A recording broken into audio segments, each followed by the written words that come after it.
유도선 목사입니다. 오늘도 여러분과 함께 은혜를 받게 되었습니다.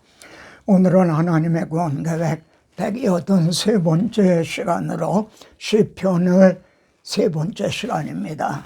저는 시편을 보물창고라 이렇게 말씀을 드렸습니다.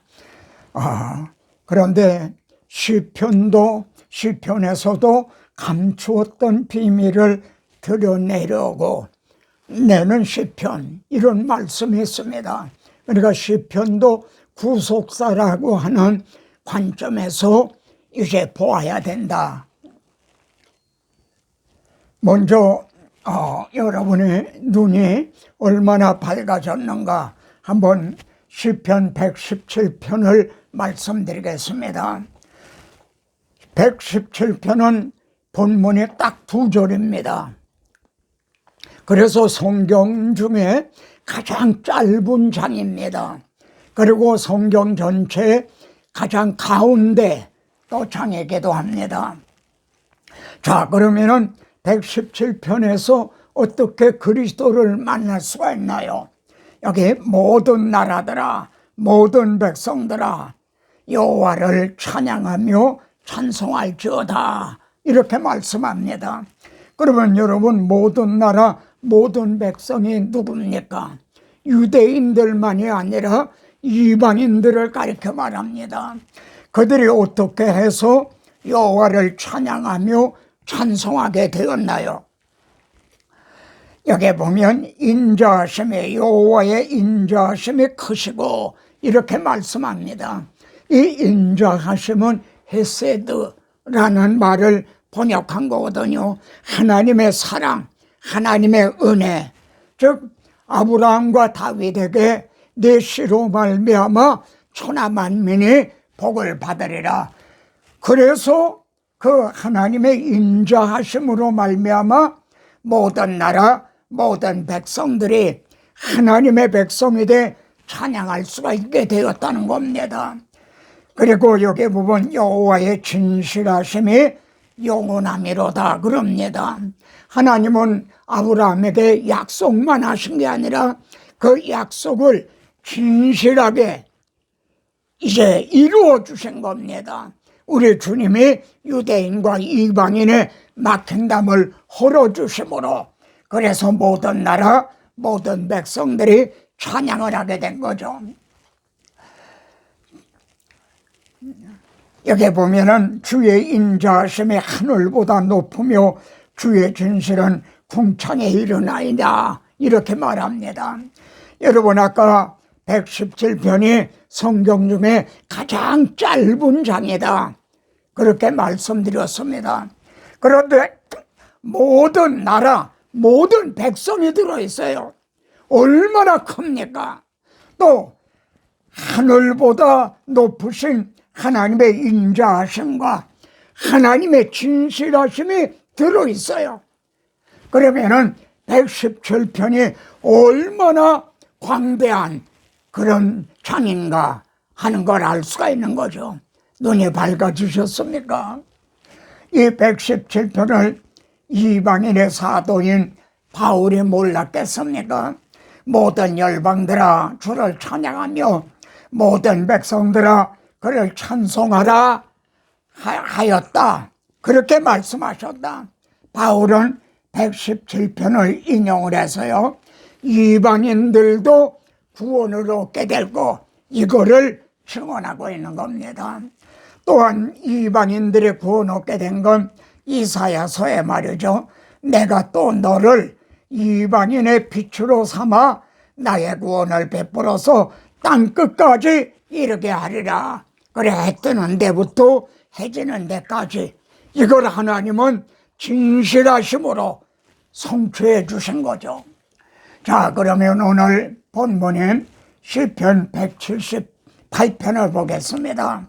그동안 저는 이 짧은 본문만을 취급을 했습니다.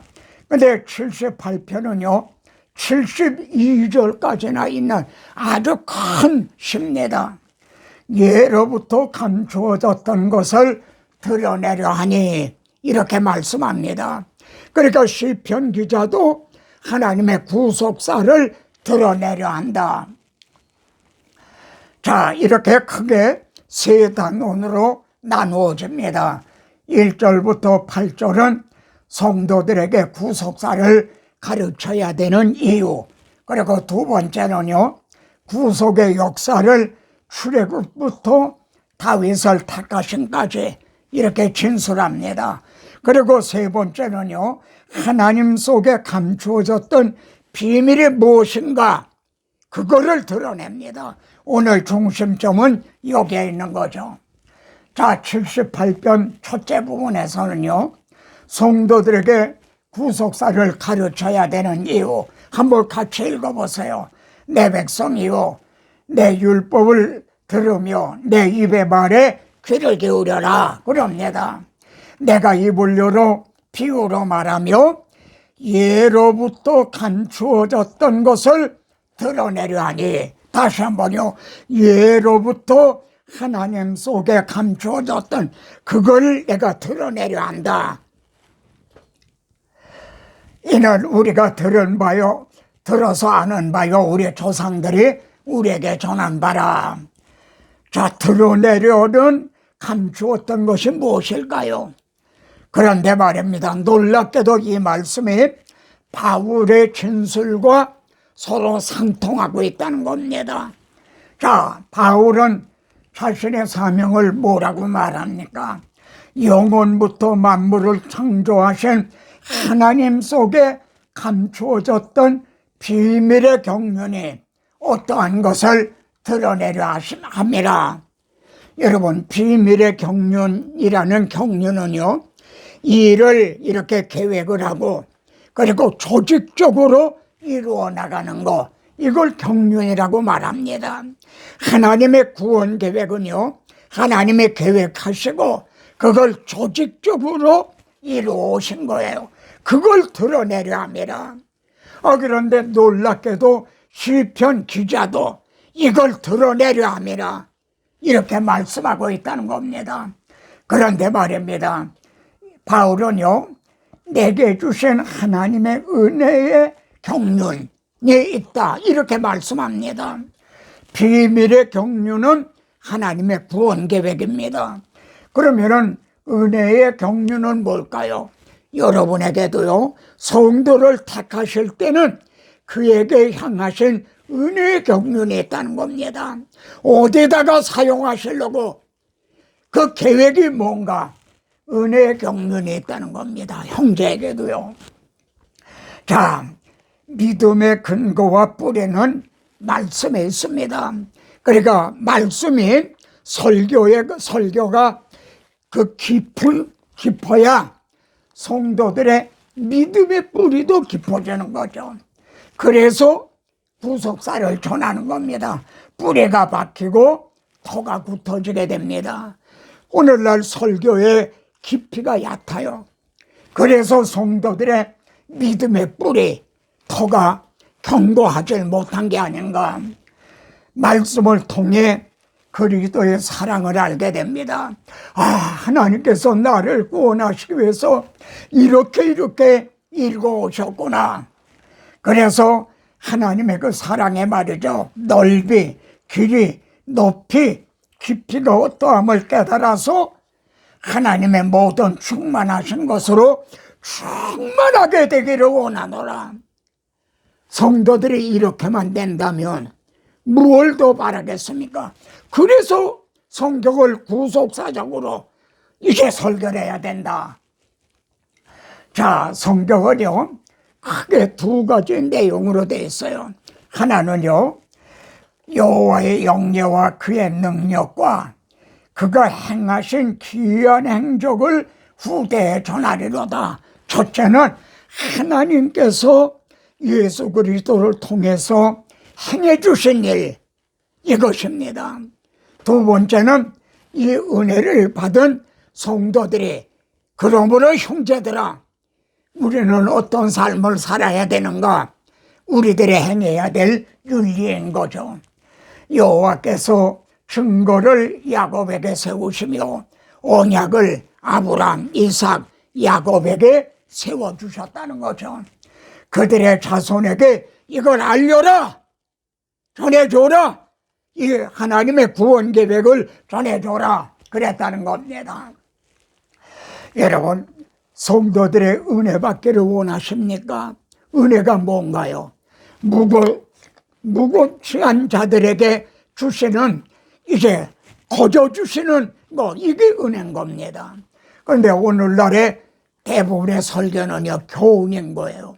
그거는 교훈을 받는 거지 은혜를 받는 게 아닙니다. 이해가 되십니까? 성도들의 은혜 받기를 원하십니까? 하나님께서 자기 아들을 통해서 행해 주신 거, 이거를 창세기부터 이제 어떻게 이루어 오셨는가, 이 하나님의 구원 계획을 전해줘야 되는 겁니다. 하나님께서 행하신 일을 전해줘 잊지 아니하고 묵상하게 해야 됩니다.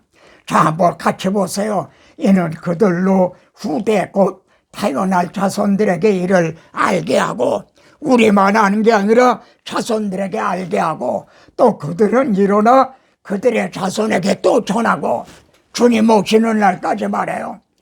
그래서 그들의 소망을 하나님께 두며 하나님께서 행하신 일을 잊지 아니하고, 하나님께서 행해 주신 것을 잊지 아니하고, 오직 그의 계명을 지켜서 그들의 조상들의 말이죠, 이제 그 세대와 같이 되지 아니하게 하려 함이로다. 조상들이 완고하고 패욕해서 계속 하나님을 배신했죠.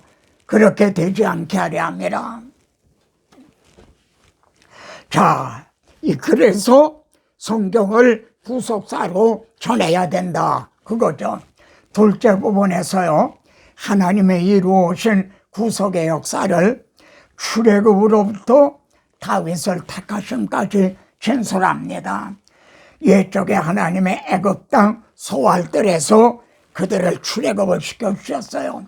그래서 그의 종 다윗을 택하시되, 그래 약 500년 동안 역사를 이제 진술합니다.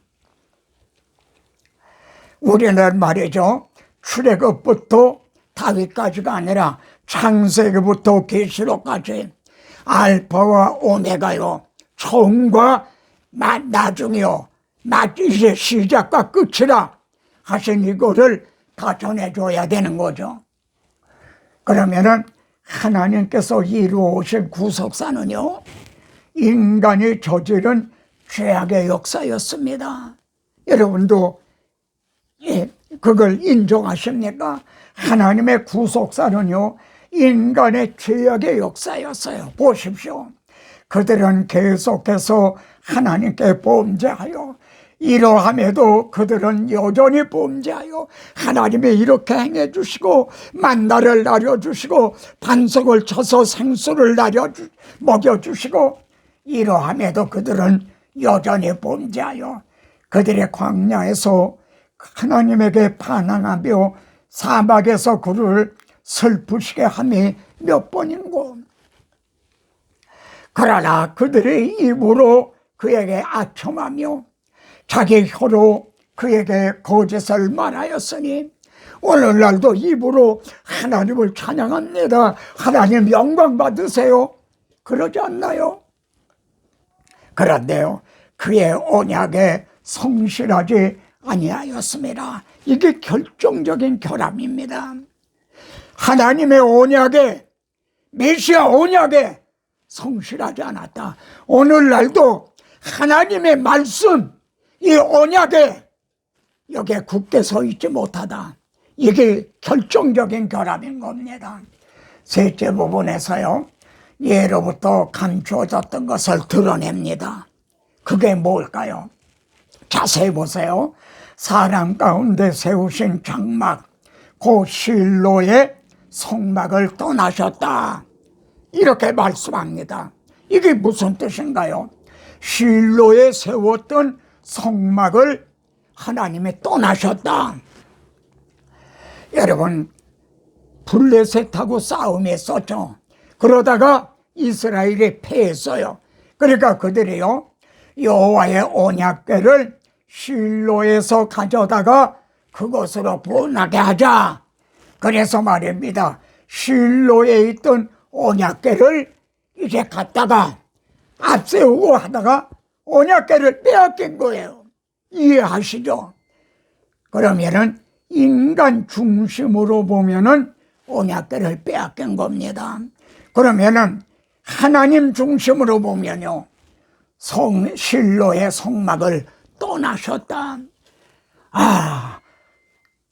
언약궤를 빼앗겼다. 이건 하나님의 이름, 얼마나 더럽힌 죄악입니까? 그런데요, 하나님은요, 언약궤를 빼앗기실 하나님이 아닙니다. 하나님의 실로에 있던 성막을 떠나셨다. 이렇게 말합니다. 이게 무슨 뜻인가요?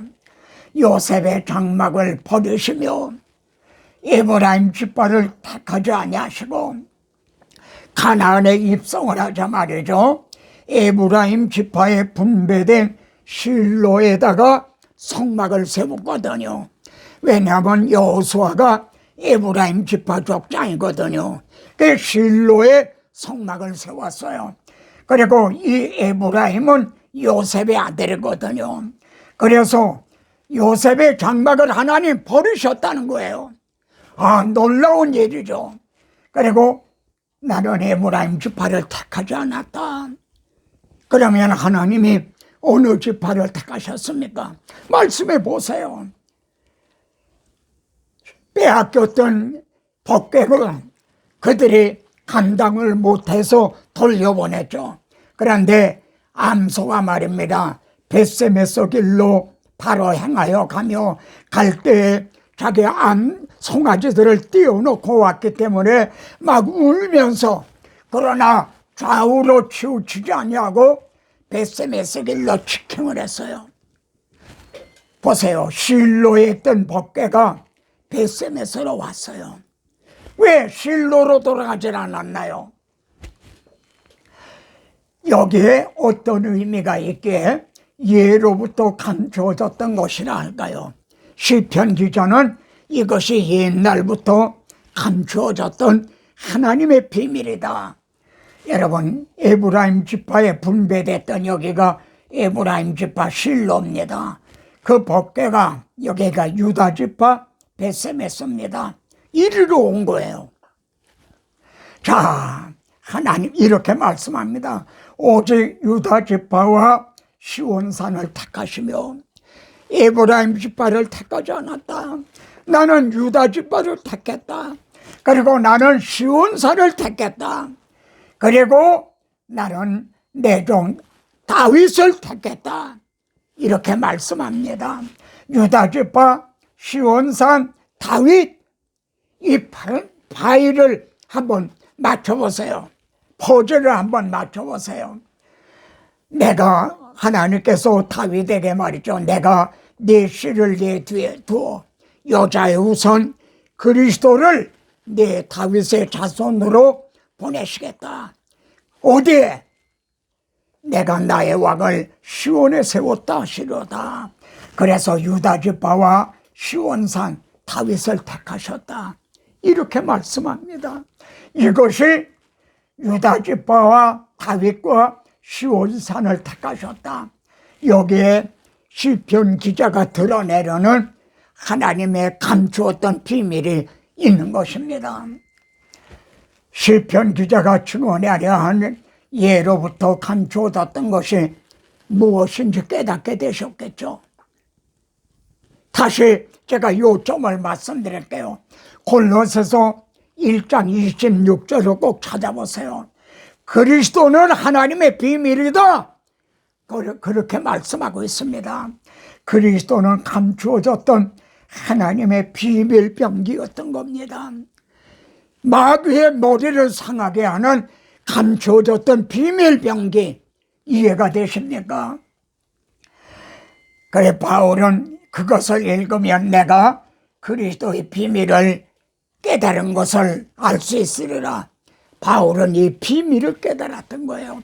그리스도의 비밀, 그리고 복음의 비밀을 깨달은 거예요. 그래서 바울에게 그런 열정이 있었던 겁니다. 이를 하나님의 우리의 영광을 위하여 만세전에 미리 정하신 하나님 속에 감추었던 비밀이었던 겁니다.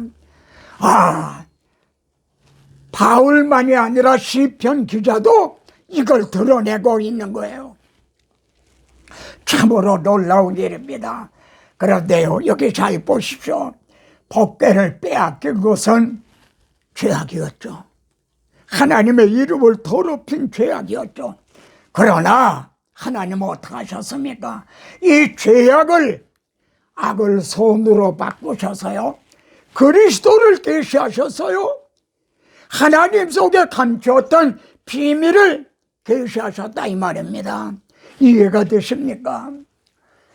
아담 하와가 선악과를 따먹었어요. 이건 죄악인 거죠.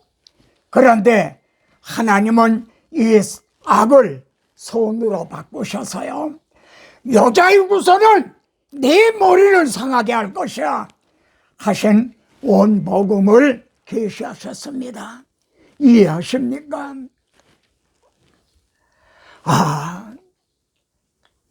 아브라함과 다윗에게 언약하셨던 그리스도를 이렇게 십자가에 못 박아 죽였죠. 누가요? 유대인들의 선민이. 인류가 범한 죄악의 절정입니다. 많은 죄가 있어도 이게 죄악의 절정이죠. 그러나 하나님은 이 악을 손으로 바꾸셔서요, 인류를 구원하실 복음을 이루어 주셨어요.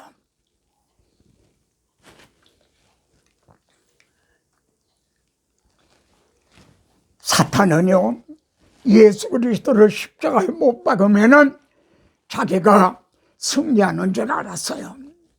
그러다가 오히려 자기 머리를 상하게 하니까 그 후로는요, 마귀는 성경을 공격을 하는 거예요. 여러분, 성경을 공격을 해야 예수가 그리스도시다 하는 걸 증거하지 못하게 되는 거죠. 여기 미국의 국제무역센터가 이렇게 주저앉았죠. 시편 기자는 이렇게 말합니다. 터가 무너지면, 성경이 무너지면 의인이 무엇을 하랴? 어떻게 그리스도를 증언합니까? 그런데 오늘날 성경의 권위가 무너지고 있어요. 그런데도 눈을 멀뚱멀뚱하고 있을 겁니까? 이걸 바라만 보고 있을 겁니까? 바울은요, 우리의 싸우는 무기는 모든 이론을 무너뜨리며, 그 다음에요, 하나님 아는 것을 대적하여 높아진 것을 다 무너뜨리고, 그리고요, 모든 생각을 사로잡아 그리스도에게 복종하게 하는, 여러분, 이 방법은 성경을 전들의 모임으로 보는 게 아니라 창세기에서부터 계시록까지 뻗쳐있는 부속사로 보는 이 방법밖에 없어요. 다른 방법, 다른 비결이 있으면 제게도 좀 알려주세요. 저도 그걸 전할 거예요. 그러나 성경을 부속사로 최종적인 권위와 최후의 보류인 성경을 사수하십시다. 아멘입니까? 여러분, 성경은 하나님께서 주권적으로 이루어진 구속사입니다. 창세기를 출발한 구속의 열차는 종착역인 계시록을 향해서 달려가고 있어요. 지금도요. 그래, 이 구원 계획의 성경 속에는요, 일관성이 있어요. 이랬다 저랬다가 아니에요. 일관성, 통일성, 그리고 존재성이 있어요. 여자의 후손이 아브라함의 자손으로, 아브라함의 자손이 다윗의 자손으로, 그리고 그리스도가 오신 거죠. 이걸 증언해야 됩니다. 그래도 하나님의 주권 앞에 무릎을 꿇지 않을 겁니까? 하나님 앞에 잠잠하지 않을 겁니까? 그래도 하나님의 비밀은 그리스도를 증언하지 않을 겁니까? 아멘입니까? 다음 시간에 또 뵙겠습니다.